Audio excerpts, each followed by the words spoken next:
الحمدللہ الحمدللہ رب العالمین والصلاة والسلام علی محمد الامین۔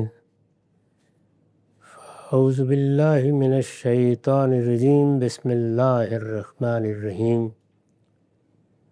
خواتین و حضرات، ہم سورہ نمل کی آیت 34 سے درس کی ابتدا کر رہے ہیں۔ سیدنا سلیمان کی سرگزشت زیر بحث ہے۔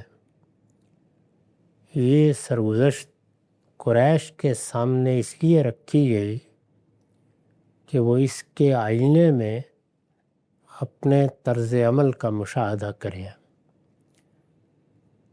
قریش اپنے اقتدار، اپنی قوت اور اپنے مال و دولت کی بنا پر حق کا انکار کر رہے تھے، اور اس خیال میں مبتلا تھے کہ یہ سب چیزیں اگر ہم کو ملی ہیں تو ان کا ملنا ہی حق و باطل کا فیصلہ کر دیتا ہے۔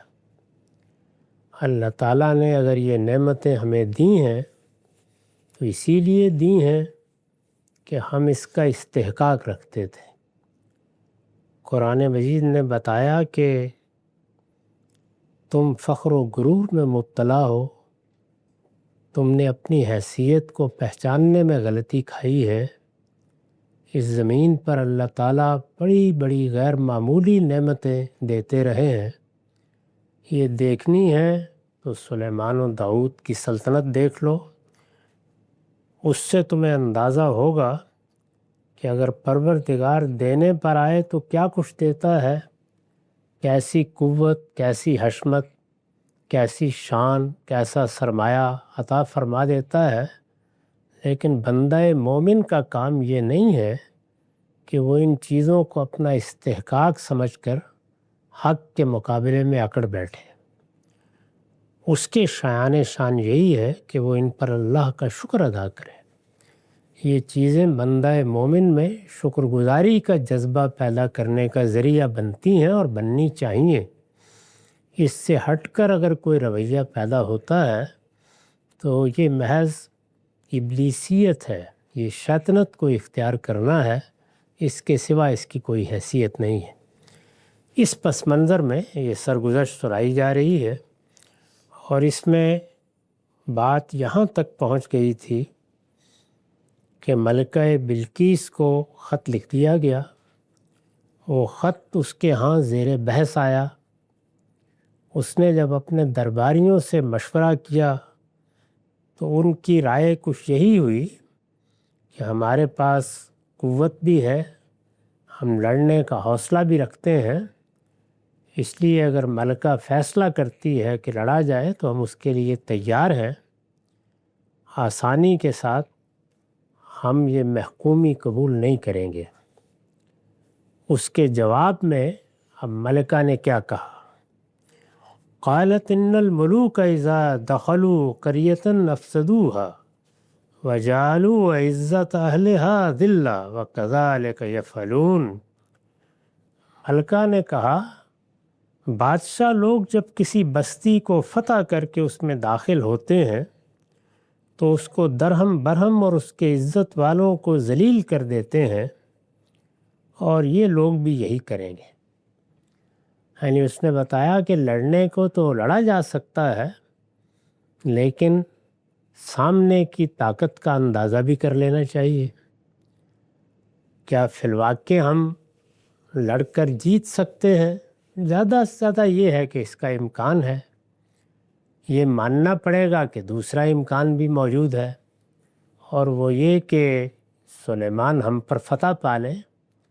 تو عام طور پر جب بادشاہ فتح کر لیتے ہیں تو پھر ایک بڑا فساد برپا ہوتا ہے، جان و مال، آبرو، ہر چیز خطرے میں پڑ جاتی ہے، بستیاں کھنڈر بن جاتی ہیں، قوموں کے لیے اپنی معیشت اور اپنی معاشرت کو سنبھالنا مشکل ہو جاتا ہے۔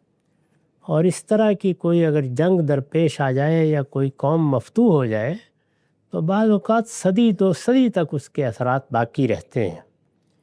تو اس نے یہ کہا کہ یہ سوچ لینا چاہیے کیونکہ اگر ہمیں شکست ہو جاتی ہے اور سلیمان ہمارے اس علاقے کو فتح کر لیتے ہیں تو عام طور پر جو ہم نے دیکھا ہے وہ جو تو یہی ہے کہ جب بستیاں فتح ہو جاتی ہیں، بادشاہ اس میں داخل ہوتے ہیں تو ہر چیز درہم برہم کر دیتے ہیں، عزت والے ذلیل ہوتے ہیں، جو کچھ نظم بنایا گیا ہوتا ہے، معاشرت وجود پذیر ہوتی ہے، وہ سب ختم ہو جاتی ہے۔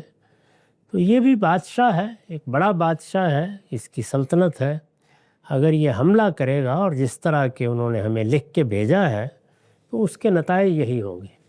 گویا اس نے دوسرے پہلو کو سامنے رکھ دیا اور یہ بتا دیا کہ امن ہی کو ترجیح دینی چاہیے، تو اپنی رائے اس نے یہ دی۔ ملکہ نے کہا بادشاہ لوگ جب کسی بستی کو فتح کر کے اس میں داخل ہوتے ہیں تو اس کو درہم برہم اور اس کے عزت والوں کو ذلیل کر دیتے ہیں، وَكَذَلِكَ يَفْعَلُونَ، اور یہ لوگ بھی یہی کریں گے۔ پھر اس نے اپنی تجویز پیش کی، وَإِنِّي مُرْسِلَةٌ إِلَيْهِمْ بِهَدِيَّةٍ فَنَاظِرَةٌ بِمَا يَرْجِعُ الْمُرْسَلُونَ، میری رائے یہ ہے کہ میں اپنی سفارت ان کی طرف ہدیے کے ساتھ بھیجتی ہوں، پھر دیکھتی ہوں کہ میرے سفیر کیا جواب لاتے ہیں۔ یعنی ہدیہ بھیجنے کا مطلب یہ تھا کہ ہم امن چاہتے ہیں، معاہدہ کر سکتے ہیں، اگر آپ کے کوئی مطالبات ہیں تو ان پر غور کر سکتے ہیں، لیکن لڑنا کوئی ضروری نہیں ہے۔ تو اس نے یہ رائے قائم کی۔ صاف معلوم ہوتا ہے کہ بڑی رزانت کے ساتھ اور دانشمندی کے ساتھ اس نے معاملے پر غور کیا ہے، اور اس سے یہ بھی اندازہ ہوتا ہے کہ اس کو اگر انہوں نے اپنا حکمران بنا رکھا تھا تو اس کی اسی رزانت کی بنیادی پر بنا رکھا تھا۔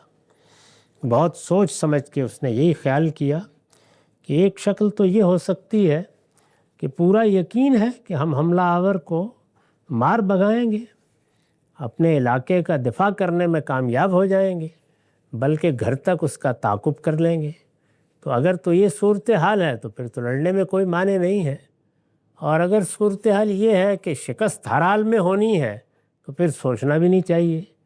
اگر امکانات ہیں، یعنی یہ بھی امکان ہے کہ ہم جیت جائیں، اس نے اس کی نفی نہیں کی، اور یہ بھی امکان ہے کہ ہم مقابلہ کرنے میں ناکام ہو جائیں، تو پھر امن کو ترجیح دینی چاہیے، پھر کوشش کرنی چاہیے کہ کوئی صلح صفائی کی صورت پیدا ہو جائے، اگر کچھ دینا دلانا بھی پڑے تو اس کو قبول کر لیا جائے۔ اس زمانے میں فاتحین جب مختلف قوموں کو اس طرح کے خطوط لکھتے تھے تو اس کے جواب میں یہ سارے ہی رویے تاریخ میں مل جاتے ہیں، یعنی کسی قوم نے لڑنے کا فیصلہ کر لیا، مقابلہ کرنے کا فیصلہ کر لیا، کسی نے صلح کر کے امن کے ساتھ سرحدوں کو متعین کر کے رہنے کی درخواست کر دی، کچھ بات کر کے کچھ دے دلا کے معاملہ طے ہو گیا، کسی نے یہ خیال کیا کہ اگر ہم اپنے کچھ باج دے دیتے ہیں، کچھ اپنے خراج کا حصہ دے دیتے ہیں تو اس سے ہمیں امن کی ضمانت مل جائے گی۔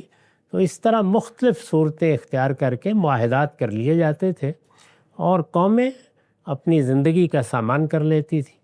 دنیا میں اللہ تعالیٰ کا جو ضابطہ رہا ہے، اس میں جب بڑی سلطنتیں یا بڑی حکومتیں کبھی قائم ہو گئی ہیں تو بالعموم چھوٹی قوموں کو یہی فیصلہ کرنا پڑا ہے کہ یا وہ ان کے حلیف بن کر رہیں گے اور یا پھر یہ ہے کہ لڑیں گے اور مریں گے۔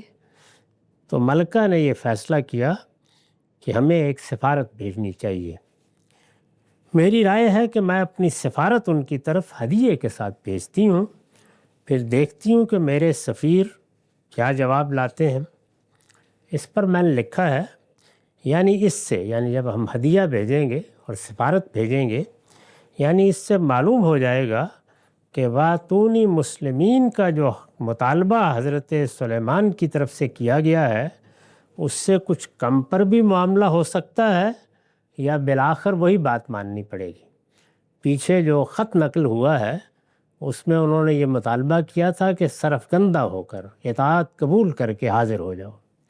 یہ ظاہر ہے کہ آخری درجے میں اطاعت کا مطالبہ تھا، تو اس کے جواب میں اس نے یہ کہا کہ سفارت بھیجنے سے، ہدیہ روانہ کرنے سے یہ معلوم ہو جائے گا کہ کیا جو مطالبہ کیا گیا ہے وہ آخری مطالبہ ہے یا اس سے کم پر بھی کوئی بات ہو سکتی ہے، کوئی معاہدہ ہو سکتا ہے، کوئی جنگ سے بچنے کی صورت نکل سکتی ہے، تو اللہ تعالیٰ نے جن لوگوں کو حکمت عطا کی ہوتی ہے یا جو معاملات کو حقیقت پسندی کے ساتھ دیکھتے ہیں یا خواہ مخواہ کی رومانویت میں مبتلا نہیں ہوتے، ان حکمرانوں، ان زعماء کے سوچنے کا انداز مختلف ہوتا ہے۔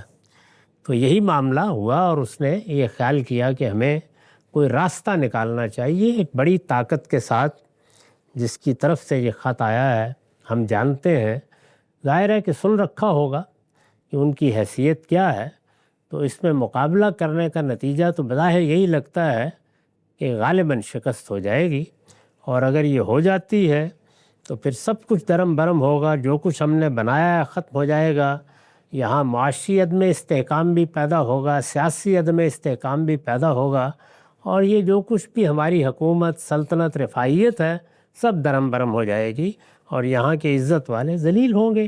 اس کے سوا کوئی مجھے انجام نظر نہیں آتا، اس لیے بہتر یہ ہے کہ ہم کوئی راستہ اختیار کریں۔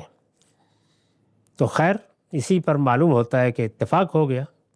فلما جاء سلیمان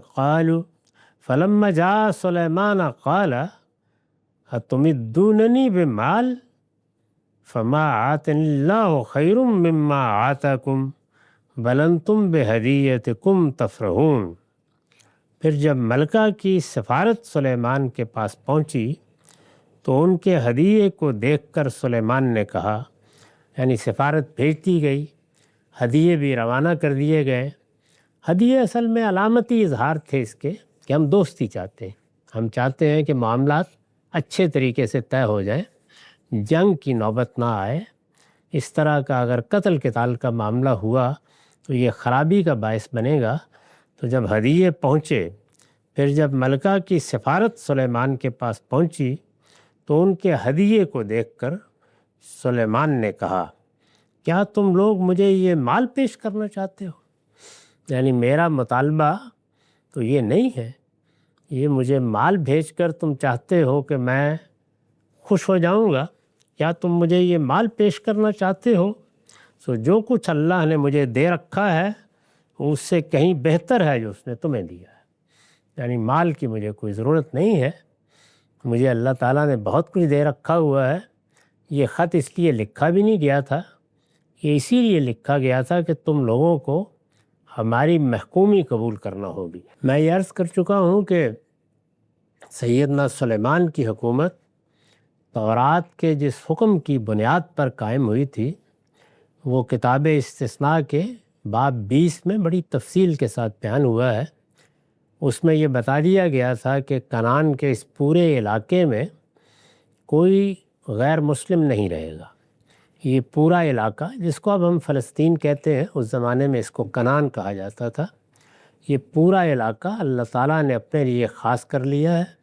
اس علاقے میں بنی اسرائیل آباد ہوں گے، بنی اسرائیلی کا حکومت کا نظم وہاں قائم ہوگا، اس کو توحید کا مرکز بنایا جائے گا، اور اس کو وہاں کے باشندوں سے خالی کرا لیا جائے گا۔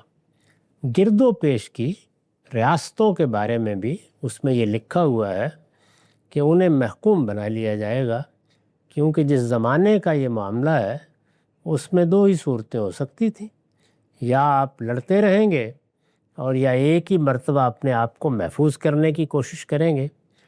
تو ہوتا بالعموم یہی تھا کہ اگر ایک ریاست قائم ہو گئی ہے تو جس طرح آپ کچھ بین الاقوامی قانون کا 40-50 سال تک تحفظ حاصل رہا ہے، یہ صورت نہیں تھی۔ طاقت ہی کے بلبوتے پر آپ کو زندہ رہنا ہے، طاقت ہی کے بلبوتے پر آپ کو دوسروں کے ساتھ معاملہ کرنا ہے، اور طاقت ہی کے بلبوتے پر آپ کو اپنے لیے جو فیصلہ کرنا ہے وہ نافذ ہوگا۔ تو اس وجہ سے بالعموم یہ کوشش کی جاتی تھی کہ گرد و پیش کی ریاستوں میں کوئی چیلنج کرنے والی قوت باقی نہ رہے۔ تو اس میں بھی یہی قاعدہ بنایا گیا تھا کہ اس علاقے کو خالی کرا لیا جائے، اس میں بنی اسرائیل اپنی حکومت قائم کرے اور گرد و پیش کی سلطنتوں کو محکوم بنا لیا جائے۔ یہ خط بھی اسی قانون کے مطابق، اسی کے امتثال میں لکھا گیا تھا۔ میں نے عرض کیا تھا کہ ان کی سلطنت کے ساتھ جزیرہ نما عرب وابستہ تھا، اور جزیرہ نما عرب یہ بنی اسرائیل کے بھائیوں بنی اسماعیل کے لیے خاص تھا، اس لحاظ سے گویا یہ بھی ان کی سلطنت کا حصہ ہی تھا۔ اس کے سرحدوں پر یمن آباد ہے اور یہ ریاست یا سلطنت اسی جگہ تھی۔ پھر جب ملکہ کی سفارت سلیمان کے پاس پہنچی تو ان کے ہدیے دیکھ کر سلیمان نے کہا، کیا تم لوگ مجھے یہ مال پیش کرنا چاہتے ہو؟ سو جو کچھ اللہ نے مجھے دے رکھا ہے وہ اس سے کہیں بہتر ہے جو اس نے تمہیں دیا ہے؟ نہیں، بلکہ یہ تم ہی لوگ ہو کہ اپنے ہدیوں سے خوش ہوتے ہو۔ بل انتم بہدیتکم تفرحون، یعنی یہ تمہارے لیے اہمیت کی چیز ہو سکتے ہیں۔ مال، دولت، اس طرح کی نعمتیں ممکن ہے تم لوگوں کے لیے بڑی چیز ہو، میرے ہاں یہ کوئی حیثیت نہیں رکھتی۔ ارجع الیہم فلناتینہم بجنود لا قبل لہم بہا ولنخرجنہم منہا اذلۃ وہم صاغرون۔ تم اپنے بھیجنے والوں کے پاس واپس جاؤ، یعنی انہوں نے وہ ہدیے قبول نہیں کیے، اور سفارت کے لوگوں سے کہا کہ واپس جاؤ اور یہ ہدیے انہی کو لوٹا دو۔ تم اپنے بھیجنے والوں کے پاس واپس جاؤ، اب ہم ان پر ضرور ایسے لشکر لے کر آئیں گے کہ وہ ان کے مقابلے کی تاب نہ لا سکیں گے۔ یعنی انہوں نے جو کچھ پہلے فرمایا تھا اسی کی تائید میں اب واضح طور پر کہہ دیا کہ ہم جو کچھ پہلے کہہ چکے ہیں اس سے کم کوئی چیز قبول نہیں کریں گے۔ وہ پہلے جو کچھ کہا گیا تھا وہ یہ تھا کہ وہ سرفکندہ ہو کر اطاعت قبول کر کے حاضر ہو جائیں، تو انہوں نے بتایا کہ اس سے کم کوئی بات قبول نہیں ہوگی۔ اس وجہ سے اگر وہ ان ہدیوں کو واپس لے لیتے ہیں تو پھر ہم آئیں گے اور ہم پھر اس پوری ریاست کو درہم برہم کر دیں گے۔ ہم ان پر ضرور ایسے لشکر لے کر آئیں گے کہ وہ ان کے مقابلے کی تاب نہ لا سکیں گے، اور ہم انہیں وہاں سے اس طرح ذلیل کر کے نکال دیں گے کہ وہ خوار ہو کر رہ جائیں گے۔ ارجع الیہم فلناتینہم بجنود لا قبل لہم بہا ولنخرجنہم منہا اذلۃ وہم صاغرون۔ یعنی اس طریقے سے گویا انہوں نے اپنی پوری پالیسی بھی بتا دی، اور جو وعید انہوں نے ان کو سنائی تھی اس کے نتائج بھی بتا دیے، اور یہ کہہ دیا کہ یہ ہوگا۔ میں نے عرض کیا کہ یہی قانون تھا، اسی کے مطابق بنی اسرائیل اس کے پابند تھے کہ وہ اپنے علاقے میں اپنی ریاست بھی قائم کریں اور اس کو عمالقہ سے خالی بھی کرا لیں جو اس کے پرانے باشندے تھے، اور گرد و پیش میں یعنی سرحدوں کے ساتھ ساتھ جو علاقے ہیں ان سب علاقوں کو مغلوب کر لیں۔ تو اسی کے تحت کہ خط لکھا گیا تھا، چنانچہ وہ اس سے کم پر راضی نہیں ہوئے۔ اس پر میں نے وضاحت کی ہے، مطلب یہ ہے کہ اس طرح کے تحائف و ہدایہ تم لوگوں کو خوش کر سکتے ہیں، لیکن میں ان کا متمنی نہیں ہوں۔ میرے الٹیمیٹم کے پیچھے ایک اصولی فیصلہ ہے اور میں بہرحال اس کو نافذ کروں گا، یہ انہوں نے بتا دیا۔ یعنی یہ معاملہ ایسا نہیں ہے کہ میں نے مال غنیمت کی طلب میں یا علاقے کی طلب میں تم سے اس طرح کا کوئی تقاضا کیا ہے، ایک اصولی فیصلہ ہے، اور وہ یہ کہ ہم اپنی سرحدوں کے ساتھ کسی ملک کو آزاد نہیں رہنے دیں گے۔ تو یہ گویا وہ اصولی فیصلہ تھا جس کے لیے خط لکھا گیا، اور پھر انہوں نے اس پہ اصرار کیا کہ ہم اسی کا نفاذ کریں گے۔ قال ایھا الملأ ایکم یاتینی بعرشھا قبل ان یاتونی مسلمین۔ اب ظاہر ہے کہ جب انہوں نے یہ خط لکھا تو انہیں صاف اندازہ تھا کہ اب وہ آ جائیں گے، یعنی ملکہ نے اس سے پہلے جو رویہ اختیار کیا اس سے بالکل واضح ہو گیا حضرت سلیمان پر بھی کہ وہ مزاحمت نہیں کرے گی، لڑنے کے لیے بھی تیار نہیں ہوگی۔ اس نے کچھ تھوڑا بہت صلح صفائی کا ارادہ کیا تھا اور اس کی کوشش بھی کی ہے، وہ ہم نے قبول نہیں کی۔ تو اب جو میں نے مطالبہ کیا تھا کہ وہ سرفکندہ ہو کر محکومی اختیار کر کے ہماری اطاعت کو قبول کر کے آ جائے تو آ جائے گی۔ سلیمان کو اندازہ تھا کہ اب وہ آ ہی جائیں گے، چنانچہ اس نے کہا، ایھا الملأ ایکم یاتینی بعرشھا قبل ان یاتونی مسلمین۔ اے اہل دربار، تم میں سے کون اس کا تخت میرے پاس لاتا ہے اس سے پہلے کہ وہ لوگ مطیع و فرما بردار ہو کر میرے پاس حاضر ہو جائیں۔ اس کی وضاحت میں حاشیہ ہے، حضرت سلیمان کو اندازہ تھا کہ سفیروں کو واپس کر دینے کے بعد وہ لوگ سر تسلیم خم کر دیں گے، چنانچہ انہوں نے ارادہ فرمایا کہ ان کے آنے پر وہ اس غیر معمولی قوت اور علم حق کی سطوت کا مظاہرہ کریں جو اللہ تعالیٰ نے ان کو عطا کر رکھا تھا، اور ان کو اپنے پیچھے خدا کی طاقت کا مشاہدہ کرا دیں۔ اس کی وجہ یہ تھی کہ وہ محض تسلیم و انقیاد نہیں، اس کے ساتھ ان کے ایمان و اسلام کے بھی خواہاں تھے، یعنی وہ یہ چاہتے تھے کہ وہ یہ سمجھیں کہ یہ کسی عام بادشاہ کا الٹیمیٹم نہیں ہے، اس کے پیچھے کوئی جول عرض کا جذبہ نہیں ہے، یہ اللہ پروردگار عالم کی طرف سے اس کے فیصلے کا نفاذ ہے، اور جب یہ اس کے فیصلے کا نفاذ ہے تو وہ اس کے پیچھے خدا کی طاقت کا مشاہدہ کر لیں۔ پیغمبر جو دعوت پیش کرتے ہیں یا اپنا پیغام لوگوں تک پہنچاتے ہیں، وہ محض دعوت نہیں ہوتی، اس کے ساتھ خدا کی مائیت کے ظہور کا مشاہدہ بھی کرا دیا جاتا ہے۔ یہی وہ چیز ہے جس سے اللہ کی حجت تمام ہو جاتی ہے۔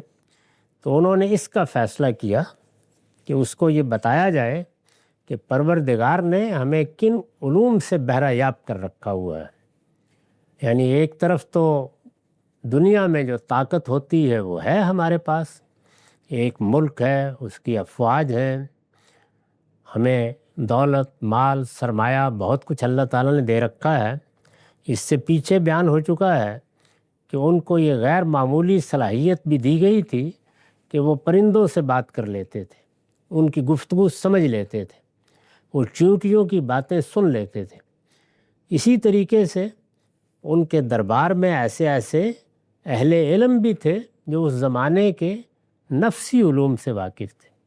ہمارے موجودہ تمدن میں جس طرح کی غیر معمولی کامیابیاں مادی علوم کو حاصل ہوئی ہیں، ایک زمانے میں یہ معلوم ہوتا ہے، اور بابل کی تاریخ پڑھیں تو اندازہ ہوتا ہے کہ نفسی علوم اسی طرح عروج پر پہنچے، یعنی دنیا کی تاریخ میں یہ دو بڑے مرحلے ہیں۔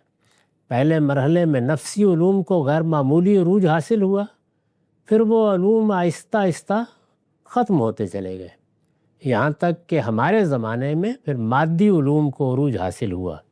تو اب ظاہر ہے کہ عمارتوں میں اور جہازوں میں اور اسی طرح سے دوسری بہت سی چیزوں میں اور اسلحے میں اور جنگوں کے طریقوں میں ایسی غیر معمولی چیزیں انسان نے ایجاد کی ہیں، یہاں تک کہ اس وقت اگر کسی شخص کو اٹھا کے یہ سب بتایا جائے تو اس کے لیے یہ معجزات کی ایک دنیا ہے۔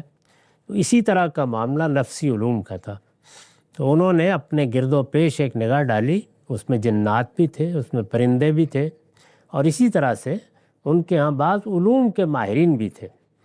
تو انہوں نے یہ کہا کہ میں یہ چاہتا ہوں کہ اس سے پہلے کہ ملکہ یہاں پہنچے اس کا تخت اٹھا کے یہاں لے آیا جائے گا۔ اس نے کہا، اہل دربار تم میں سے کون اس کا تخت میرے پاس لاتا ہے اس سے پہلے کہ وہ لوگ مطیع و فرما بردار ہو کر میرے پاس حاضر ہو جائے؟ تو یہ انہوں نے اپنے اہل دربار سے پوچھا۔ تو اب ظاہر ہے کہ وہاں جنات بھی ہیں۔ قال عفریت من الجن انا آتیک بہ قبل ان تقوم من مقامک، جنوں میں سے ایک دیو نے عرض کیا، سب سے پہلے اسی نے اس بات پہ رد عمل ظاہر کیا۔ تو ایک عفریت نے، ایک دیو نے عرض کیا، میں اس کو آپ کے پاس آپ کی اس مجلس سے آپ کے اٹھنے سے پہلے حاضر کر دوں گا، یعنی میں لے آؤں گا، لیکن جب تک دربار برخاست ہوتا ہے اتنا وقت چاہیے۔ یہ 1500 میل کے قریب کا فاصلہ ہے جہاں سے یہ تخت منگوانا پیش نظر ہے۔ تو اس نے یہ جواب میں کہا، جنوں میں سے ایک دیو نے عرض کیا، میں اس کو آپ کے پاس آپ کی اس مجلس سے آپ کے اٹھنے سے پہلے حاضر کر دوں گا، اور ساتھ ہی یہ بتایا کہ وَإِنِّي عَلَيْهِ لَقَوِيٌّ أَمِينٌ، میں اس پر قدرت بھی رکھتا ہوں اور امانت دار بھی۔ یعنی ظاہر ہے کہ تخت کے بارے میں یہ معلوم ہے کہ اس پر بہت قیمتی جواہر لگائے جاتے تھے، سونا چاندی مڑا ہوا ہوتا تھا۔ تو ایک بڑی قیمتی چیز، جس طرح کہ ہمارے ہاں تخت طاؤس شاہ جہان نے بنایا تھا، اسی طرح سے تاج، تخت، تاج ان کے ذریعے سے بادشاہ اپنی شوکت کا، اپنی دولت کا، اپنے سرمایہ کا، اپنے ملک کی عظمت کا اظہار کرتے تھے۔ تو اس کا بھی تخت تھا، اور یہ تخت خاص طور پر پیچھے زیر بحث آ چکا ہے۔ یعنی جب ہدہد نے آ کے خبر دی ہے تو اس نے خاص طور پر ذکر کیا تھا کہ اس کا تخت بہت غیر معمولی ہے۔ تو اس نے کہا کہ مجھ پہ اعتماد کیجئے، میں امانت دار بھی ہوں، اور یہ کوئی بڑا مسئلہ نہیں ہے اس تخت کو اٹھا کے لانا، لیکن بہرحال مجھے پرواز کر کے جانا ہے، لے کے آنا ہے، اس میں اتنا وقت لگے گا۔ یوں سمجھ لیجئے کہ اگر یہ دن کی ابتدا میں بات ہو رہی ہے تو شام کے قریب یا عصر کے قریب جب دربار برخاست ہوتا ہے، اس نے کہا کہ یہ 7-8 گھنٹے لگیں گے، اس میں میں لا کے حاضر کر دوں، میں اس کو آپ کے پاس آپ کی اس مجلس سے آپ کے اٹھنے سے پہلے حاضر کر دوں گا، میں اس پر قدرت رکھتا ہوں اور امانت دار بھی ہوں۔ اس کی یہ بات سن کر قال الذی عندہ علم من الکتاب، ایک شخص، یعنی انہوں نے سب درباریوں سے کہا تھا، تو ایک جن نے، جنوں میں سے ایک دیو نے یہ بات کہی، تو ایک شخص جس کے پاس قانون خداوندی کا علم تھا، یعنی یہ تو اپنی خلقی صلاحیت کی وجہ سے جنات کو جو پرواز کی صلاحیت دی گئی ہے یا چیزوں کو اٹھانے کی طاقت دی گئی ہے، اس نے تو اس کے لحاظ سے جواب دیا کہ یہ میری طاقت ہے، اس کے لحاظ سے میں یہ کارنامہ انجام دے سکتا ہوں۔ لیکن دربار میں ایک شخص نے، جس کے پاس قانون خداوندی کا علم تھا، یعنی اس دنیا میں دو ہی چیزیں ہیں، نفس اور مادہ ہے، تو نفس میں بھی کچھ قوانین کار فرما ہے اور مادے میں بھی کچھ قوانین کار فرما ہے۔ تو جب یہ قوانین دریافت کر لیے جاتے ہیں تو ان سے پھر غیر معمولی کارنامے انجام دیے جا سکتے ہیں۔ موجودہ زمانے میں یہی قوانین دریافت کیے گئے ہیں۔ یعنی ہوا کیا ہے، انسان جب تخیلات کی معراج سے ذرا زمین کی طرف متوجہ ہوا ہے تو لوگوں نے وہ قوانین دریافت کر لیے ہیں جو مادے میں کار فرما ہے، اور جب وہ قوانین دریافت کر لیے گئے ہیں تو پھر دیکھ لیجئے کہ اس سے یہ مصنوعی ذہانت وجود میں آ گئی ہے، یہ کمپیوٹر وجود میں آ گئے ہیں، یہ غیر معمولی طیارے اڑتے پھر رہے ہیں۔ یعنی کوئی شخص تصور کر سکتا تھا کہ 400-500 بلکہ اس سے بھی زیادہ لوگوں کو اپنے پیٹ میں لے کر ایک پرندے کی طرح لوہا اڑ رہا ہوگا اور 36,000 فٹ کی بلندی پر اڑ رہا ہوگا، تو یہ کوئی اندازہ نہیں کر سکتا، لیکن ہوا، اور یہ علم کا کمال تھا۔ تو یہ شخص قانون خداوندی کا ایک علم رکھتا تھا۔ اوپر جن نے تو بتا دیا تھا کہ میرے اندر اس کی طاقت ہے، میں لا سکتا ہوں، لیکن اتنا وقت لگے گا، اور یہ بھی بتا دیا تھا کہ کسی تصرف کے بارے میں کوئی خیال نہ ہو، میں پوری حفاظت سے لاؤں گا۔ میں نے لکھا ہے مطلب یہ ہے کہ حضور مطمئن رہیں، میں اس میں کوئی تصرف نہیں کروں گا۔ لیکن اس نے کیا کہا، یعنی پہلے تو قرآن نے تعارف کرایا ہے کہ یہ ایک انسانوں میں سے انسان تھا، ان کا ایک درباری تھا، تو اس کے پاس قانون خداوندی کا علم تھا، یعنی کائنات میں کارفرما خدا کے قانون کا علم۔ یہ میں نے اس کی وضاحت کی ہے۔ یہ غالباً اسی نوعیت کا کوئی علم تھا جو ہاروت و ماروت کے ذریعے سے دیا گیا۔ قرآن نے دوسرے مقام پر بتایا ہے کہ یہ نفسی علوم جب انسان نے دریافت کرنا شروع کیے ہیں تو ہم نے بھی ایک علم اپنے فرشتوں کے ذریعے سے اتارا تھا، اور وہ بابل میں 2 فرشتوں ہاروت و ماروت کے ذریعے سے اتارا گیا تھا۔ اس کی وضاحت ہم سورہ بقرہ کی تفسیر میں آیت 102 کے تحت کر چکے ہیں۔ دور حاضر کے سائنسدان مادے میں کار فرما قوانین کو دریافت کر کے جس طرح کے کرشمے دکھا رہے ہیں، زمانہ قدیم میں اسی طرح کے کرشمے نفسی علوم کے ماہرین نفس میں کار فرما قوانین کے ذریعے سے دکھاتے رہے ہیں۔ ہندو، بدھ، مسیحی اور مسلمان صوفیہ کے تذکروں میں اس کے واقعات دیکھے جا سکتے ہیں۔ اس پر کم سے کم اس زمانے کے لوگوں کو کوئی تعجب نہ ہونا چاہیے جس کے سائنسدان ہزاروں لاکھوں میل کے فاصلے سے زندہ انسانوں کی آواز، تصویریں اور نقل و حرکت چشم زدن میں اسی طرح اٹھا لاتے ہیں جس طرح حضرت سلیمان کے دربار کا یہ شخص ملکہ بلقیس کا تخت اٹھا لایا تھا۔ تو موجودہ زمانے میں ہم ان علوم کے کرشمے دیکھ رہے ہیں، اس نے یہ بتایا کہ میرے پاس قانون خداوندی کا ایک علم ہے اور میں اس کے تحت اٹھا کے لاؤں گا۔ اتنی دیر میں ہمارا وقت ختم ہو گیا، اس کو اگلی نشست میں دیکھیں گے۔ اقول قولی ھذا واستغفر اللہ لی ولکم ولسائر المسلمین۔